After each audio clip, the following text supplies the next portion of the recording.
मनोजदादा युवा मंचच्या माध्यमातून कराड उत्तरमधील प्रत्येक गावात मोफत नेत्रचिकित्सा शिबिरे, 50% सवलतीच्या दराने शिलाई मशीन, अट्टाचक्की, शेतीसाठी फवारणी पंप वाटप करण्यात येत आहे।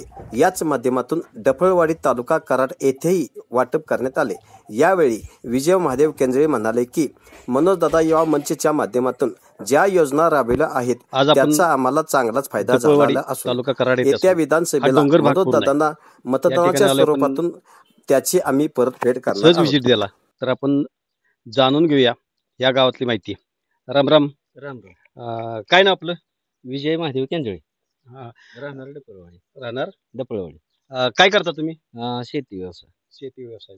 शेती बरोबर आणखी दुसरा काय व्यवसाय? जोडधंदा म्हणून आता पोल्ट्रीचा केलेला आहे। ठीक आहे। तर तुम्ही आट्टाचक्की घेतली या, आट्टाचक्की कुठल्या माध्यमातून कशा पद्धतीने घेतली, कुठे कोणी दिली आणि कशी काय काय पद्धतीने किती खर्च आला, काय आला? आपले बीजेपी सरकार आहे त्यांच्या माध्यमातून मनोजदादा घोरपडे यांच्या मार्गदर्शनाखाली त्या स्कीम मधून त्यांनी एक अर्ध्या बजेटनी चक्की दिलेली। चक्की चालवून बघितली ते आई तुम्ही?